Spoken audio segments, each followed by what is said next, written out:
Ladies and gents, thanks for joining me then. So on one of my previous videos you would have noticed that I did a review on the Vango Ozone 40 rucksack. I gave you the specs, I gave you a look around the bag, and I showed you inside and a little bit of a brief introduction on how I pack. But in this video I'm going to be showing you how I pack all my gear for wild camping and a day's hike in this bad boy. Welcome to Dave Outdoors.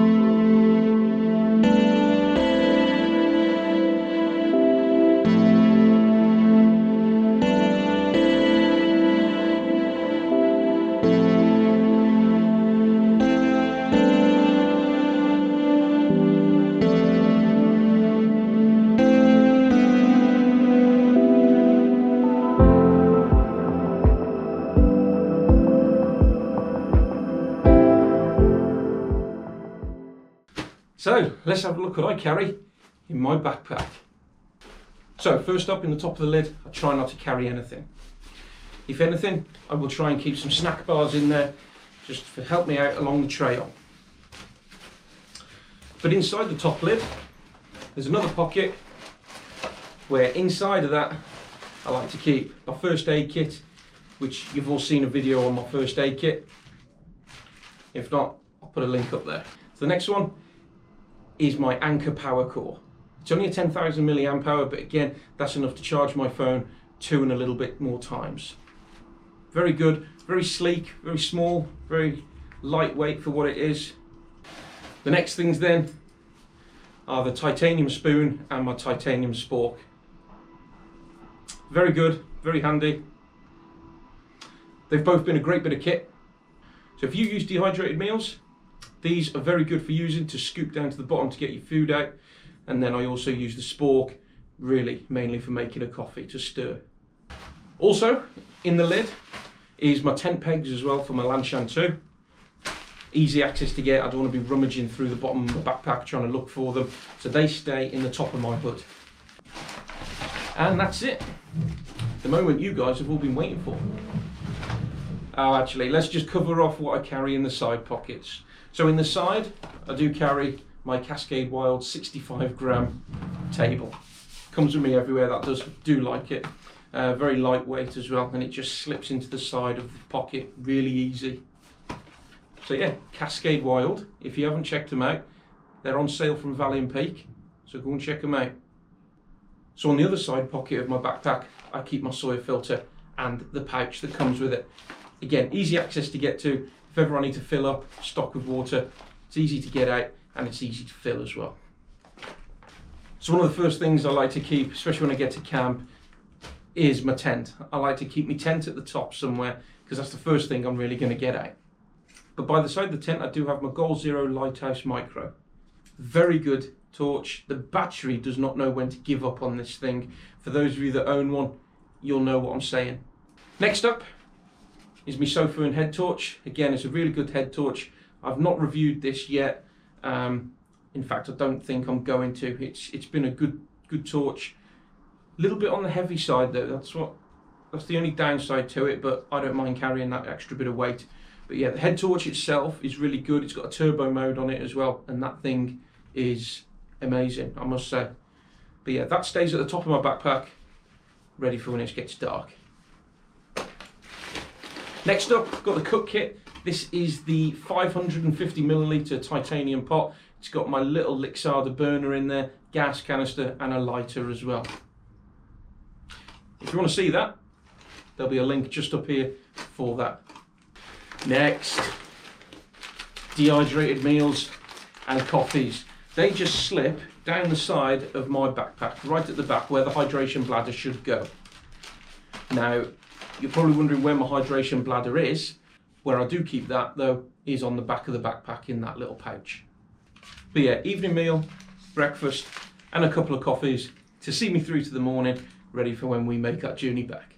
So these are all purchased from the Fell store. If you haven't heard me mention about the Fell store, any freeze-dried food that you can see on their website, I do have a discount code. So if you fancy purchasing anything, if you go to the checkout and you type in the discount box Dave Outdoors 15, you'll get your 15% discount. Make sure you go and have a look at their website. They're great. Here we go. the most important thing ever that I have to take with me. They are my Burgos Gore-Tex Packlite bottoms. These I've used numerous times, shall we say, and they have served me really well. They've not let any water in. I do treat them every so often as well, but they're a good, small, foldable, lightweight, waterproof trouser. Just underneath them is the next one. This is my Montane Atomic jacket. This is a recent purchase. This is through lockdown. I haven't really worn it as of yet because it's a recent purchase. I'm hoping to give it a little experiment. Maybe when we get a bit of damp weather, I might venture out for one in it to see how it performs. So the next thing then is my trusty Lanchan II. I can't remember the last time I was out in this. In fact, I think the last time I was out in it was up on the Longmynd, I think.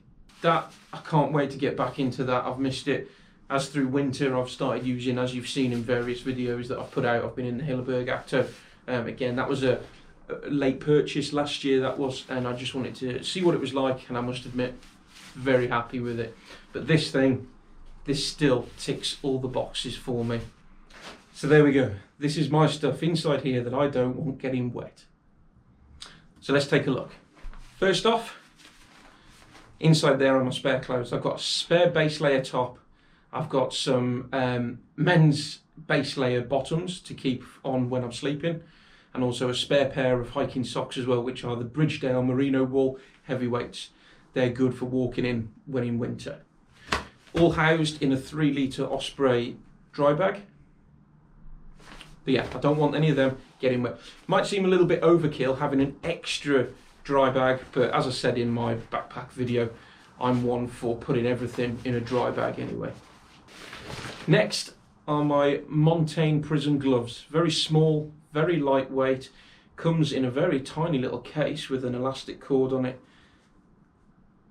Again, this was a recent purchase through lockdown, but yeah. But they're very small, very lightweight. In fact, they were on price match actually on the Go Outdoors. I think I got them for 24 quid down from 45, which was an absolute steal, and I couldn't turn that away. Next one, certainly my trusty Montane beanie. This hat has kept my head lovely and warm, and that stays in my rucksack at the bottom, because when I'm hiking I won't need it, because I'll have a hood on the Montane jacket there. But yeah, if I do need it, I'll have to go rummaging. Now the down jacket, it's not in a dry bag, this one, which I can put it in a dry bag if I need to, but I just keep it in its little storage sack that it originally came with. And it is the Quetcher from Decathlon. I think it was around the £50 mark, but it's been a great jacket. It's kept me lovely and warm, especially on those frosty camps. Next up, the trusty Exped Down Mat Lite 5. Very good, pack's quite small, and that thing has an R value of around 4, I believe. Don't quote me on that. I think it's 4 though, but don't quote me on that. But yeah, that has kept me lovely and warm, especially on those cold winter camps as well. And I certainly won't be getting rid of this anytime soon. In the summer, it might take a little step back, and I might use the Trekology UL80. But yeah, that keeps you lovely and warm. Next in the pack, it is the Trekology UL80 pillow. So it's just had a software update from the UL80 to give us the UL80. We're on version 2 now, and this, I do love the elasticated part of it, which goes around my sleeping mat, and it's very comfortable as well. For those of you that haven't tried the UL80, I certainly suggest you go and try it. They're about £12 on Amazon, but if you're happy with your pillow, stick with it. But yeah, I do enjoy having the UL80 pillow as part of my backpacking gear.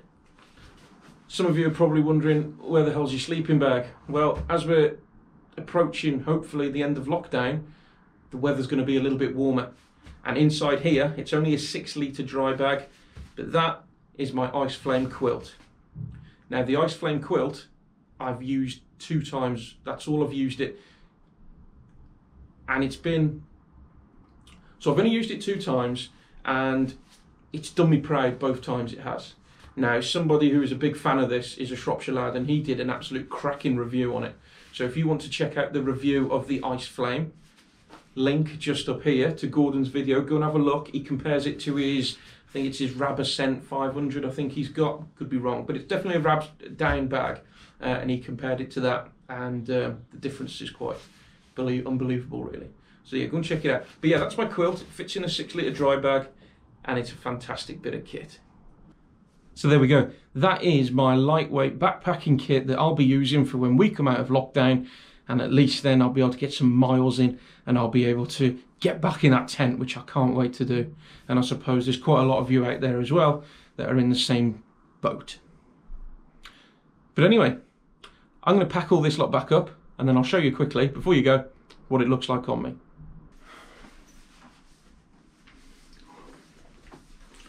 So here we go. This is what it looks like on me. Chopped up, breathe in, waist belt. That's what it's like from the side.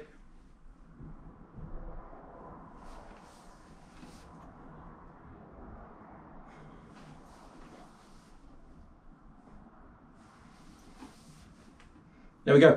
That's all my backpacking gear in a 40 litre rucksack, which is very comfy and lightweight. Thanks for watching. See you on the next one.